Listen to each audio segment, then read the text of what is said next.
Di antara nikmat yang sering kita nggak sadari itu adalah nikmat Allah menyelamatkan kita dari banyak kerugian.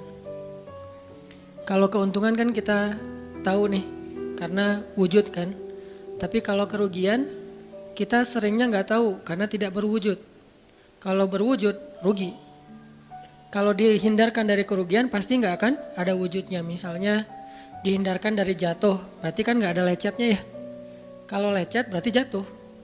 Kalau nggak lecet berarti nggak jadi jatuh. Nah ini berarti kan tidak berwujud. Karena nggak berwujud, seringnya kita nggak sadar kalau itu nikmat dari Allah. Tapi kita harus belajar yakin itu sering terjadi dalam hidup kita.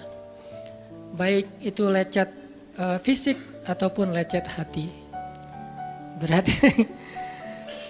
Karena kalau udah kerasa di hati kita kan berarti ada masalah nih. Kadang-kadang Allah menyelamatkan kita dari kekecewaan, dari marah, dari sakit hatinya. Itu kan tidak ada wujudnya karena kita diselamatkan. Tapi yakin bahwa sesungguhnya itu juga nikmat dari Allah. Makanya harus tetap bersyukur walaupun kita kadang gak bisa menghitung nikmat Allah. Karena emang gak mungkin menghitung nikmat Allah. Wa in ta'uddu ni'matallah.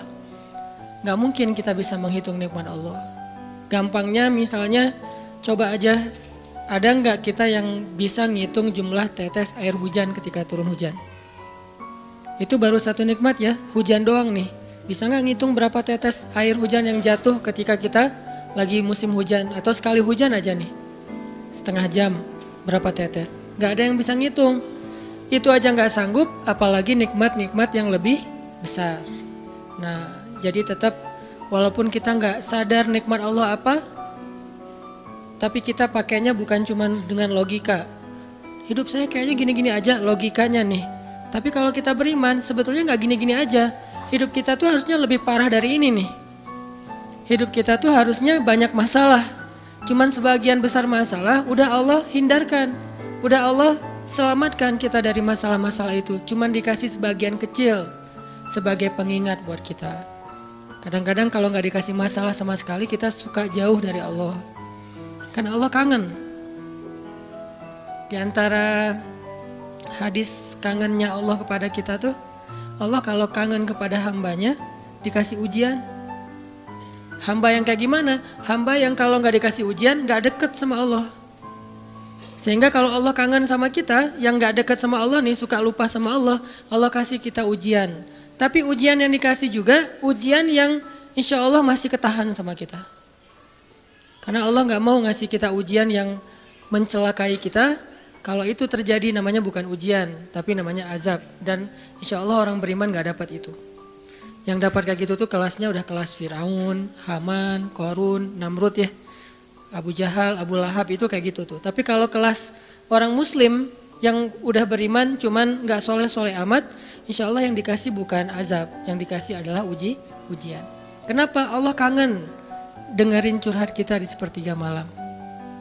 Allah kangen ngeliatin kita menangis dan manja kepada Allah. Allah kangen kita bangun tengah malam atau sepertiga malam berdoa kepada Allah. Allah kangen kita berdiri dan sujud dengan waktu yang lama. Kadang-kadang sujudnya setengah jam, saking lagi berserah diri kepada Allah. Allah kangen, makanya dikasih ujian dikit. Tapi ujian yang dikasih ke kita tuh sedikit dibandingkan yang Allah hindarkan dari kita. Tapi mana buktinya dihindarkan? Kalau ada buktinya namanya gak dihindarkan. Kalau sudah wujud namanya kena. Kalau gak kena pasti gak ada wujudnya. Terus gimana kita tahu? Kita mungkin gak tahu, tapi kita bisa meyakininya, iman. Makanya yang dipakai bukan hanya logika, tapi juga iman. Karena Allah Subhanahu wa taala menyelamatkan kita siang dan malam. Kulla yaumin huwa fi sya'n. Itu ayatnya. Kulla yaumin huwa fi sya'n. Setiap hari Allah sibuk menyelamatkan kita. Salah satu tafsir dari kalimat fi sya'nin adalah Allah sibuk menyelamatkan kita. Setiap hari kulla yaum.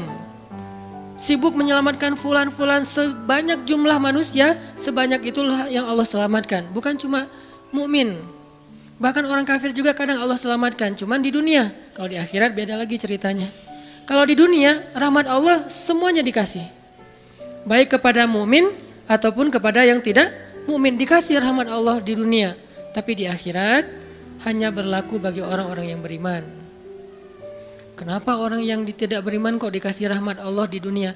Karena di sisi Allah dunia itu kecil, gak terlalu berharga, makanya dikasih semuanya. Akhirat itu berharga, makanya dikasih buat yang Allah sayangi, yang Allah pilih doang, yaitu orang yang beriman. Jadi jangan sampai kita berpikir Allah tuh kayaknya gak fair, kok orang gak beriman dikasih rahmat di dunia? Karena dunia itu gak terlalu berharga di sisi Allah. Seandainya dunia itu ada harganya walaupun sebelah sayap nyamuk, gitu kan hadisnya, gak akan Allah kasih itu dunia kecuali kepada orang beriman. Tapi berhubung lebih ringan daripada sebelah sayap nyamuk, dikasih kepada semuanya.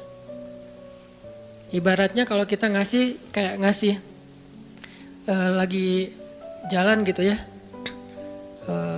naik angkot misalnya, naik angkot terus sama istri nih naik angkot berdua, terus pas turun angkot harga angkotnya tuh misalnya 3.000, udahlah kasih aja 5.000.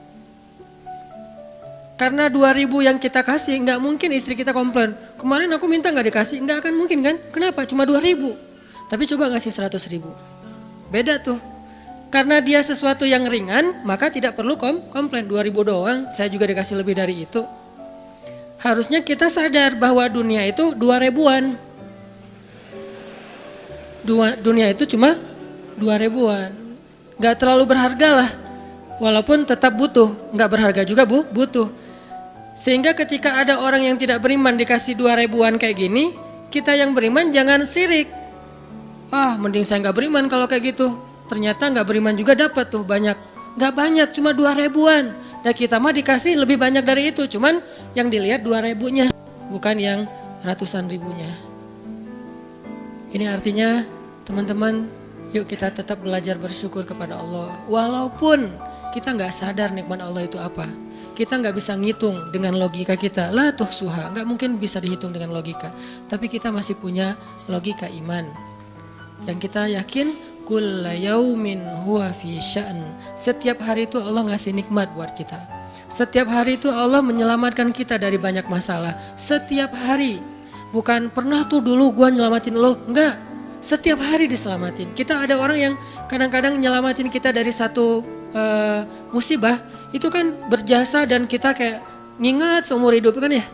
Dianggap kayak orang yang paling berjasa dalam hidup kita. Dulu hampir putus gara-gara dia gak jadi putus gitu. Nyambung lagi dalam bentuk yang halal misalkan ya. Berarti kan dia paling berjasa nih. Kalau gak gara-gara dia nih udah putus tuh. Kalau gak gara-gara dia udah cerai nih. Alhamdulillah gara-gara si fulan, gara-gara ustadz itu, gara-gara teman saya, gara-gara orang tua. Kita yang tadinya hampir bercerai, gak jadi bercerai kan dia berarti berjasa banget dalam hidup kita. Menyelamatkan rumah tangga. Allah menyelamatkan kita dari yang kayak gitu-gituan tuh kulla yaum, setiap hari. Kalau yang belum menikah, setiap hari Allah menyelamatkan kita dari zina. Apalagi kita hidup di zaman fitnah. Apalagi kita hidup di kota besar kayak di Bandung. Yang fitnahnya mungkin lebih besar daripada di desa. Dengan mudah kita bisa terjerumus ke dalam dunia-dunia yang kayak gituan. Mudah banget. Tapi setiap hari diselamatin, besok diselamatin lagi, lusa diselamatin. Walaupun seringkali Allah pengen nyelamatin kita, kitanya aja yang kekeh gak mau diselamatin. Udah jatuh, Allah selamatkan dari apa? Dari makin terpuruk. Kadang-kadang kan jatuh ketiban tangga nih.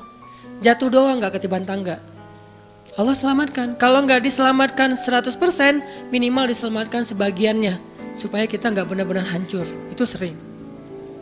Yang pernah merasakan masa-masa kelam di masa lalunya, harusnya kan ketika kita dulu kayak gitu kita mungkin udah mati kali ya.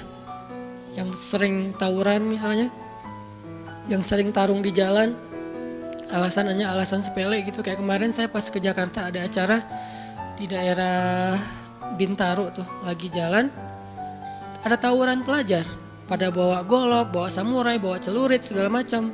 Kita agak-agak kaget karena kita platnya plat D gitu kan. Agak bahaya nih di Jakarta soalnya. Langsung kita gimana nih plat D, masa mau ditutup pakai tangan, gak mungkin kan ya mobil. Akhirnya la haula aja. Coba bayangin, mungkin sebagian kita pernah ngalamin masa kayak gitu dan mungkin lebih parah. Yang kayak gitu-gitu mah udah jadi kayak sarapan lah. Kalau nggak makan siang. Kayak gitu-gitu. Udah sering. Kenapa masih bisa selamat dan sekarang bisa duduk di masjid? Kalau bukan karena Allah menyelamatkan kita. Jadi kalau ada yang cerita ke saya tuh tentang pengalaman masa lalunya yang luar biasa kelam, saya tuh selalu bukan takjub ke dianya, takjub ke Allahnya. Bukan takjub karena dia bisa berhijrah, takjub karena Allah masih menyelamatkan dia dan menghijrahkan dia. Sehingga ketika dengar cerita kayak gitu, yang kita ucapkan adalah Masya Allah, Alhamdulillah. Bukan, wah hebat lo ya, dulu pernah bunuh orang, pernah ini, pernah semua dosa pernah gue lakuin dah. Itu gak perlu bangga, karena kalau dia gak diselamatin Allah, dulu udah celaka dengan dosa-dosa itu. Tapi karena Allah selamatkan, akhirnya dia diberi kesempatan. Bikin dosa dibiarin sama Allah.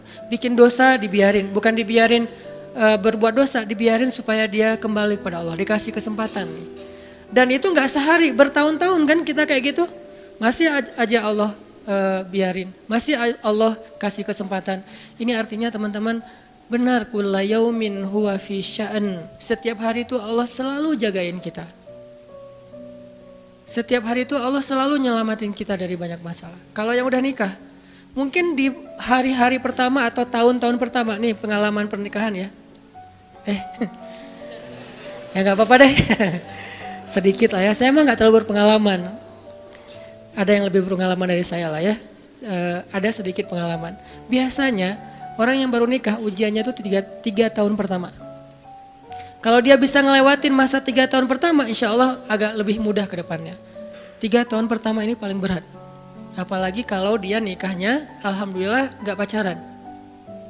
Kalau pacaran kan ujiannya udah sebelum nikah udah banyak ujian ya. Pas udah nikah ya udah selesai. Bukan udah selesai ujiannya, udah gak ada yang perlu udah hambar aja. Udah plain ya. Pernah gitu Ustaz? Enggak sih. Untung ya, untung. Alhamdulillah gak pakai pacaran. Soalnya yang pacaran diputusin melulu. Jadi yang udah pacaran lama, pas udah nikah, kita mau ngapain lagi ya? Kayaknya udah semua ya. Oh iya, udah semua. Bulan madu dari dulu juga udah sering. Kan udah agak-agak plain gitu kan. Tapi kalau yang belum nikah, belum pacaran, nikah nih. Jadi kayak benar-benar baru pacaran, cuman ada konsekuensi lain yang mungkin ini jadi kayak semacam ujian lah biar sabar. Masa-masa adaptasi, masa-masa saling mulai mengerti, oh ternyata kamu tuh kayak gini dan segala macam. Apalagi kalau baru nikah langsung LDRan kan berat banget tuh. Nikah LDRan, pacaran LDRan aja berat. Bener gak sih? Nggak ngaku Pacaran LDRan aja berat, apalagi nikah LDRan. Kenapa? Pacaran itu kan masih banyak pantangan. Nikah kan udah masih banyak ibadahnya. Tapi nggak boleh ibadah, coba gimana? Nggak sengsara tuh, merana kan? Harusnya boleh tapi nggak boleh. Yang tadinya nggak boleh aja sengsara, apalagi udah boleh. Nah ini artinya setiap hari dalam tahun-tahun pertama pernikahan kita bisa aja mengatakan, udah deh, saya talak kamu. Apalagi laki-laki. Kalau nggak sabar dikit keluar kata-kata talak. Kalau udah keluar nggak bisa ditarik lagi tuh. Karena kalimat itu walaupun guyon tetap kena kan. Guyon aja kena apalagi serius. Enggak usah, saya waktu itu lagi dikuasai amarah. Emang ada yang cerai dalam keadaan nyaman? Kita talak yuk gitu. Nggak ada kan. Yang namanya cerai pasti marah tuh. Jadi nggak ada istilah gara-gara marah terus talaknya nggak berlaku, nggak. Maksud marah yang nggak berlaku talak itu kalau sampai hilang akal. Tapi rata-rata kita masih berakal sih walaupun marah juga. Karena ada orang yang marah tuh kemudian dia jadi kayak orang yang gila gitu gara-gara marahnya itu hilang akal. Tapi kalau masih berakal, masih mukallaf, masih bisa berpikir, ya namanya cerai nggak ada yang nggak marah. Yang namanya cerai pasti marah. Apa? Aku talak kamu. Gak ada, udah talak manggilnya say. Udah gitu pakai emoticon yang love gitu. Tapi talak kan agak-agak klise ya. Gak ada, pasti emoticonnya tuh berderai-derai atau hatinya terbelah kan gitu kan ya. Lagi rame soalnya tuh yang kayak gitu-gitu. Ini artinya bahwa yang namanya talak gak ada nyamannya. Pasti lagi marah dan tetap berlaku teman-teman. Kalau enggak Allah membimbing lisan kita, mungkin hari kedua udah talak tuh. Kalau Allah enggak membimbing hati kita, mungkin bulan pertama udah talak. Berarti kulla yaumin huwa fi sya'an. Sebetulnya kalau dengan logika iman, harusnya kita yakin Setiap hari itu Allah pasti nyelamatin kita, setiap hari. Cuman karena udah diselamatin jadi nggak ketahuan. Kalau nggak diselamatin ketahuan. Mau jatuh di jalan nih, naik motor nih, mau keserempet harusnya jatuh, tapi nggak jadi keserempet. Atau keserempet dikit nggak jatuh, kan kita suka lupa kalau kayak gitu kan ya. Kalau udah jatuh baru ingat. Kan saya tadi udah baca bismillah, kenapa masih jatuh? Gitu kan? Tapi kalau nggak jatuh, kita lupa bahwa ternyata perjalanan kita itu dilindungi oleh Allah sehingga kalau udah sampai bilang alhamdulillah. Jadi banyak yang kita nggak bisa ngitung karena memang tidak terjadi. Kenapa nggak terjadi? Allah yang menyelamatkan kita. Kulla yaumin huwa fi sya'an. Sehingga tetap walaupun mungkin kita nggak ngerasain, bilang aja alhamdulillah, alhamdulillah setiap hari aja gitu. Karena nggak ada ruginya juga kita ngomongin alhamdulillah. Satu-satunya kata atau nama yang nggak rugi disebut cuma nama Allah. Dan satu-satunya nama yang rugi kalau disebut nama mantan. Itu nggak enak banget nyebutnya. Kadang-kadang lagi ngobrol sama temen atau lagi kenalan di dalam kampus nih ya, atau kelas anak baru ceritanya. Kan kenalan nih, dipanggil nama sama guru satu-satu. Pas ada satu nama misalnya namanya siapa gitu kan ya. Kita sendiri yang pas nama itu disebut langsung meriang. Lah kamu kenapa? Itu nama mantan saya bu. Kan suka gitu ya. Sampai ada nama jalan bisa buat dia kegeeran sendiri. Saya pernah di Masjidil Haram ada salah satu nama gate. Nama gate tuh, bukan gate Masjidil Haram ya. Kalau gate Masjidil Haram semuanya nama cowok. Kan gak mungkin saya punya mantan cowok kan. Salah satu gate di hotel lah. Itu namanya tuh nama, pokoknya gak usah disebut, ketahuan ntar. Di stalking lagi ya. Ada salah satu gate di hotel besar kayak Zamzam Tower gitu. Gate-nya tuh namanya nama seseorang. Pas ngeliat tuh, hah, gitu doang. Coba bayangin, nama aja bisa bikin kita calangap. Nama, coba. Jadi satu-satunya nama yang kalau disebut itu bikin kita nggak nyaman, itu nama muatan. Dan satu-satunya nama yang kalau disebut bikin kita dapat kebaikan, cuma nama Allah Subhanahu Wa Taala. Setelah itu baru nama Muhammad Sallallahu Alaihi Wasallam. Makanya nggak ada ruginya lah bilang Bismillah, Innalillah, Astagfirullah, Masya Allah, Subhanallah dan segala macam yang ada kata Allahnya. Sehingga Nabi bilang segala sesuatu yang di dalamnya ada nama Allah maka diberkahi. Dan segala sesuatu yang di dalamnya tidak ada nama Allah maka tercabutlah kebaikannya. Jadi nggak ada rugi. Sehingga sampai nama orang aja yang paling baik itu adalah Abdullah sama Abdurrahman. Walaupun manggilnya Dul, El, tapi tetap namanya bagus nih. Abdullah, Abdurrahman. Kepanjangan prolognya. Tapi ada hubungannya. Allah itu kalau kangen sama kita, Allah kasih kita ujian. Makanya jangan bikin Allah ngasih kita ujian kalau kangen, tapi ngasih kita nikmat. Kenapa Allah kasih kita nikmat? Soalnya kita udah biasa, nggak perlu diuji juga, udah tetap setiap malam tuh curhat sama Allah. Bukan pas lagi banyak masalah doang baru curhat. Kalau pas banyak masalah doang baru curhat, berarti pas kita lagi normal, kita lama tuh nggak ketemu Allah, nggak pernah miss call Allah, nggak pernah japri Allah, nggak pernah curhat ke Allah, nggak pernah DM. Kan Allah kangen nih. Kemana ya dia? Kok nggak pernah DM saya? Kok nggak pernah miss call saya? Kok nggak pernah japri ke saya? Padahal online-nya sering loh. Tapi kok nggak pernah ke saya? Nih online-nya masih apa nih? Kan Allah suka gitu sama hambanya. Walaupun dengan analogi sosmed ya. Tapi Allah tuh perhatian banget sama kita. Allah nungguin kita datang. Setelah sekian lama kita cuek sama Allah, tiba-tiba kita baru niat mau datang. Duh, udah lama juga ya saya belum japri ke Allah. Baru gitu doang, belum diketik nih, belum typing. Baru niat doang nih, Allah udah bahagia coba. Allah kok baik banget ya sama kita ya. Seolah-olah Allah butuh kita, padahal gak sama sekali loh. Ghaniyun anil alamin. Allah tuh gak butuh kepada siapapun di antara hambanya, gak butuh sama sekali. Tapi kayak seolah-olah Allah tuh yang butuh banget sama kita. Saking baiknya Allah. Allah itu raufun, rahimun, karimun, jawadun, apalagi latifun. Nah latifun Allah tuh. Sangat pengen dekat sama hambanya, itu Allah. Udah lama pergi nih. Sibuk dengan semua orang dijapri, semua orang dia chat sampai tengah malam chat sama orang lain. Tapi Allah gak pernah dijapri, Allah tungguin. Kalau manusia mungkin kita bisa nyebutnya kayak kesepian gitu. Tapi Allah kan gak mungkin kesepian, tetap aja Allah nungguin seperti orang yang kesepian. Saking kangennya sama kita coba. Begitu kita ada masalah datang ke Allah, Allah gak bilang giliran sekarang aja lo datang. Enggak kayak gitu Allah. Langsung Allah dekap. Langsung Allah, ada apa hambaku? Hal min dhi hajah, apakah kamu butuh sesuatu? Hal min taib, apakah kamu mau diterima taubatnya? Hal min mustaghfir, apakah kamu mohon minta ampun? Allah tanya kepada kita setiap malam. Dicuekin lagi, dicuekin lagi.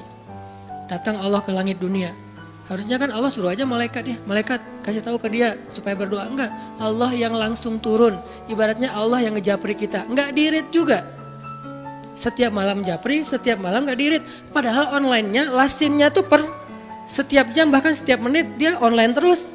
Tapi yang Allahnya enggak dirit, ketimpa lagi tuh. Marahkah Allah? Enggak.